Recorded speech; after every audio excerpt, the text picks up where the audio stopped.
Hello everyone and welcome back. जैसा कि आप यहाँ स्क्रीन पे देख रहे हैं कि दो फ्रेजेस मैंने लिखे हैं, seldom if ever and seldom और नेवर। ये दोनों फ्रेजेस आप पहले भी कहीं ना कहीं देखे जरूर होंगे और मुझे पूरा उम्मीद है कि आप लोग इसमें गलतियां भी काफी किए होंगे। आज ये वादा करता हूं आपसे कि इस वीडियो को पूरा देखने के बाद इससे रिलेटेड आपको जितने भी डाउट्स होंगे वो सारे के सारे दूर हो जाएंगे और इसमें आप कभी भी कोई गलती नहीं करेंगे। तो वीडियो में अंत तक बने रहिएगा।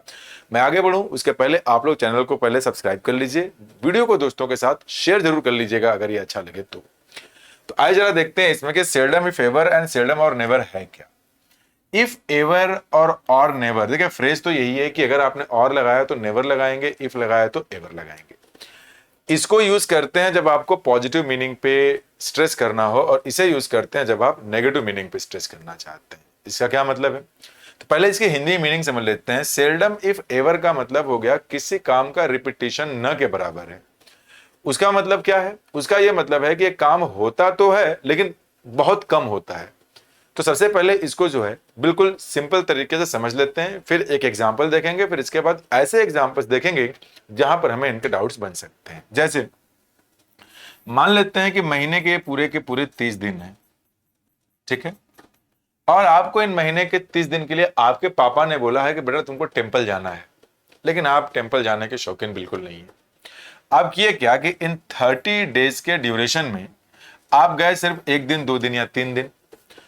अब दो बातें यहां हो सकती हैं। किसी ने अगर पूछा, आपके पापा ने ही अगर आकर के किसी से पूछा कि भाई मेरा बेटा मंदिर जाता है, तो वो इस बात को दो तरीके से बता सकता है। अगर उसको ये बताना हो कि नहीं न के बराबर जाता है, यानी ये जितना ज्यादा नहीं गया है, इस बात को अगर बताना हो कि न के बराबर जाता है, तो न के बराबर जाता है का ये मतलब है कि एक आध दो बार तो गया ही होगा, लेकिन आप स्ट्रेस उस बात पे नहीं दे रहे हैं जो वो गया है, आप स्ट्रेस इस बात पे दे रहे हैं जितनी बार वो नहीं गया है। तो जब आपको ये नेगेटिव वाले मैसेज को रेफर करना हो कि न के बराबर गया है, रिपीटिशन अगर नेगेटिव केस में आप बताना चाहते हैं, तो आपका फ्रेज बनेगा सेल्डम और नेवर।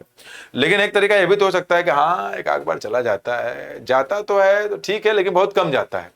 तो इसका क्या मतलब बना कि गया तो एक ही बार 2 बार या 3 बार या जो भी गया, फ्रीक्वेंसी अगर इस पूरे वाले के कंपैरिजन में बहुत कम है, तो उसको अगर आप बताना चाह रहे हैं, स्ट्रेस यहां देना चाह रहे हैं, तो आप यूज करेंगे इसको सेल्डम इफ एवर, जिसलिए मैंने उसको लिखा है पॉजिटिव मीनिंग। तो सेल्डम और एवर का मतलब यह निकल गया जब आप किसी नेगेटिव मैसेज को स्ट्रेस करना चाहें।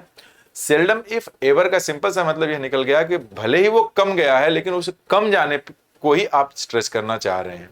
जैसे मैं एक सिंपल सा एग्जांपल यहां लिखूं, ही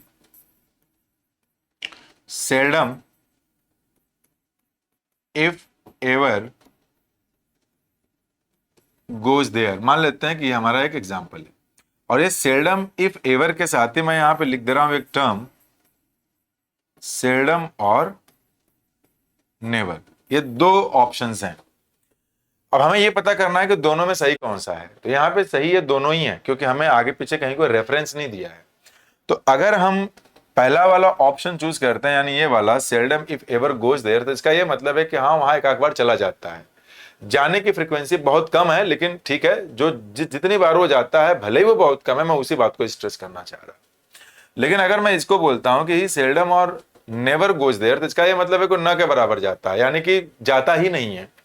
कोई चीज न के बराबर का यही तो मतलब हुआ ना कि जाता तो होगा लेकिन वो जाना ना जाना सब बराबर है, तो न के बराबर हमने बोल दिया। तो यहां पर तो दोनों के दोनों एग्जाम्पल सही हैं।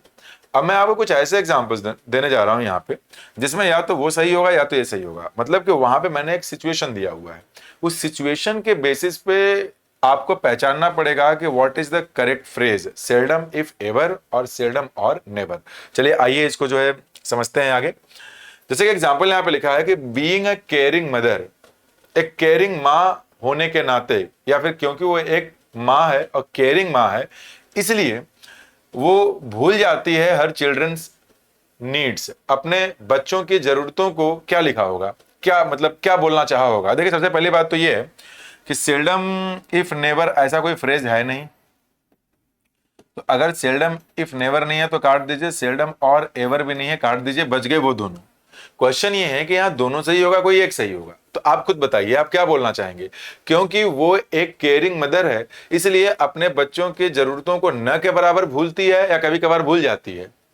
जाहिर सी बात है कि अगर आप बोलना चाह रहे हैं कि वो एक केयरिंग मदर है तो आप यही बोलना चाहेंगे इसीलिए वो अपने बच्चों की जरूरतों को न के बराबर भूलती है, यानी कि जो जितनी बार नहीं भूलती है उस बात को स्ट्रेस देना चाहेंगे। तो यहाँ पे जो आपका आंसर बनेगा वो बनेगा ऑप्शन नंबर बी, सेल्डम और नेवर, न के बराबर भूलती है। आप ये नहीं बोलेंगे कि क्योंकि वो एक केयरिंग मदर है इसीलिए कभी कभार भूल जाती है, तो गलत हो जाएगा ना, नहीं भूलती है, इस बात को स्ट्रेस करना था। अब क्या है यहाँ पे कि एज अ प्रिंसिपल, क्योंकि मतलब एक प्रिंसिपल या प्रिंसिपल के रूप में वहां पे दिया गया है कि ही टॉलरेट्स इनडिसिप्लिन।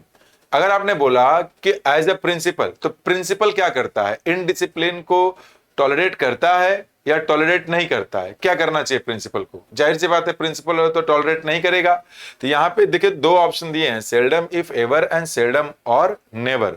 अगर आप सेल्डम इफ एवर वहां लगाएंगे तो इसका यह मतलब निकलेगा कि एज अ प्रिंसिपल, प्रिंसिपल के रूप में, मतलब जो उसका पद है प्रिंसिपल का है, तो वो प्रिंसिपल है इसीलिए कभी कभार जो है कि इनडिसिप्लिन को टॉलरेट कर देता है, या फिर वो न के बराबर इनडिसिप्लिन को टॉलरेट करता है। तो आपको समझ में ये आएगा क्योंकि वो एक प्रिंसिपल है इसलिए वो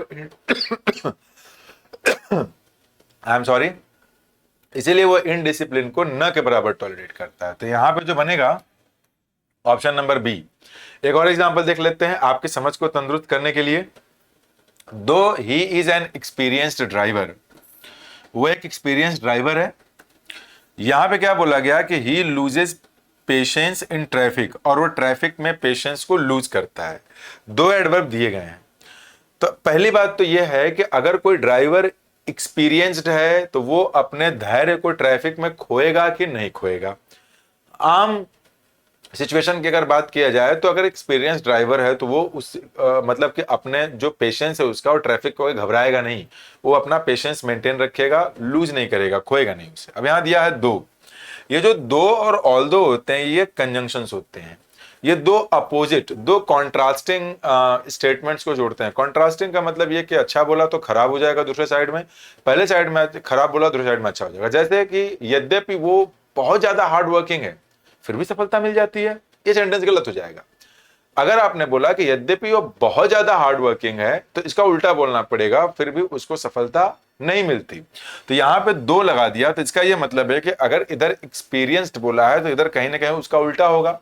तो वो ये क्या बोलना चाहेगा कि यद्यपि वो एक एक्सपीरियंस्ड ड्राइवर है इसीलिए कभी कभी ट्रैफिक में अपने धैर्य को खो देता है, या यद्यपि खो देता है, या फिर वो धैर्य को नहीं खोता। तो आप पढ़ करके ये समझेंगे यहाँ पे कि यद्यपि है तो कॉन्ट्रास्टिंग होना चाहिए। तो कॉन्ट्रास्टिंग का मतलब क्या है आपका कि अगर वो एक एक्सपीरियंस्ड ड्राइवर है, यद्यपि वो एक एक्सपीरियंस्ड ड्राइवर है, तो ये तो नहीं खोना चाहिए, तो इसका उल्टा देना है, इसका मतलब है खो देता है। तो उसके लिए क्या आपका फ्रेज बनेगा, सेल्डम इफ एवर, यानी कि ऑप्शन नंबर ए। तो उम्मीद करता हूं कि आपको ये कॉन्सेप्ट समझ में जरूर आया होगा। तो वीडियो को लाइक कर दीजिएगा, दोस्तों के साथ वीडियो को जरूर शेयर करिएगा। अगर आपको वीडियो पसंद आई हो तो कमेंट बॉक्स में नीचे जरूर बताइएगा कि वीडियो आपको कैसी लगी। Thank you.